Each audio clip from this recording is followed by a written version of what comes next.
Well, I have been in the FMCG industry for the last 27 years. So I will speak on behalf of FMCG. The fact that consumer is a word itself in FMCG. So that itself says like how consumer centricity is at the core of everything that is done in FMCG. So I believe that it is, a constant, always and all the time kind of practice that needs to be done. So there's no moving away from it. And organizations where consumer centricity, which is almost now becoming consumer obsession, that becomes at the core as a value. And organizations where this entire belief in empathy as ethos, and those are the places and cultures where innovations get born and they thrive as well. So I think the starting point and something that is always to say stays consumer centricity. In my view, delight to the consumer and the value that the consumer get are the rewards of consumer centricity. Yes, of course, that's a very pertinent observations. And each going day, we also seen that when the last one decade, the way the e-com, the platform has bloomed. Again, from a FMCG context, it's like, hundreds of brands are born every day. And it's becoming, from a consumer perspective, also it's becoming so much more overwhelming and, confusing. And in such a kind of a scenario, therefore, differentiation becomes the key. In previous years, differentiation of any brand or any innovation would, stay for some time.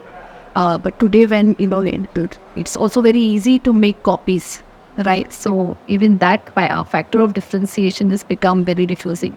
And therefore, the more and more you make attempts to understand the consumer's latent needs, what is really that keeps the consumer going and coming back to the same product and brand, I think that is going to keep that brand surviving for a longer time. Of course, there is this entire world is changing, and you see the next generation consumers are not just users of products, but they want to be associated with brands and products which have a purpose, right? And in the recent past, such brands are also the ones where we see that they are the ones who are really creating the noise, the impact, and they've really taken off in a big way, ensuring that there are repeats. So I think whatever guidance and being able to give that consumer delight are the core aspects on which we stand the brand architecture. Well, I think data analytics, which was earlier really a small part, has now become expertise and function and department in every organization by itself. So initially we used to rely a lot on getting data from sources outside, but now our data analytic expert teams within the organization, so I come from Marico, so they then team itself gives us a lot of information. As the turnaround time is very fast, so I see that agility in terms of getting information is something which has been a game-changing thing for us.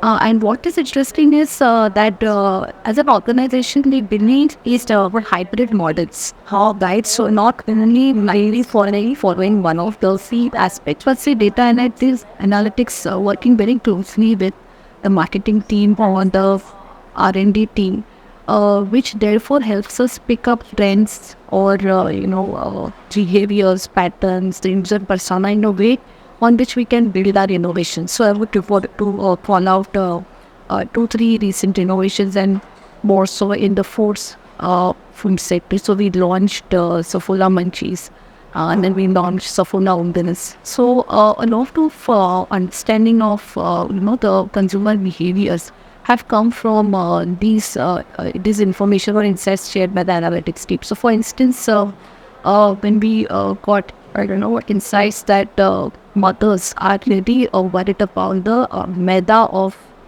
the noodles and not so much of the fried. So that gave us the idea, and the team worked on their for noodles which is based on oats, right? And I think that is something which one of the insights which we really cherish, because like I said in the beginning, innovations which also give a purpose to the consumers, and they see the value in that. Those are the ones which sustain, and as an organization, we believe deeply. Yeah, so very important question. So earlier there used to be qualitative and quantitative way of getting data, but the traditional ways and conventional ways of doing that, but they still stand true. They have stood to the test of times, and we still go to those models with respect to getting our data and to get our insights. Besides that, a lot of because of this, great way digital tools have helped us. So that is also one new area of data collection source that comes to us. Of course, there are limitations with respect to data privacy and how you really, ensure that security of the consumers with whom we get data is completely kept confidential. I would like to say 2-3 things. So we have this data source portal, which is an in-house developed capability where the entire user personas are created, right? Depending on the demographics, the purchase patterns, times and occasions on which certain products connect with them. So all this helps the teams to kind of create almost the right content for the right consumer for the right time, and very segmented marketing in that sense, and not doing a bulk marketing. Right, so that itself becomes one way focused and targeted, and also saves a lot of cost. Right, so that is one great thing.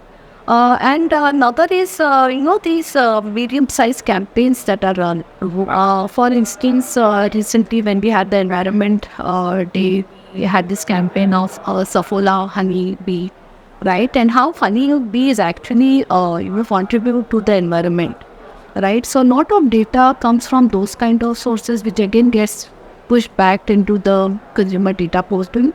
Or say now on 29th September, we're having the World Heart Day. So again, Saffola as a brand and a thought leadership in the heart health space. Again, there would be initiatives, and such kind of campaigns are also today helping us get a lot of data in a very agile manner, and they are driving a lot of new insightful work for us.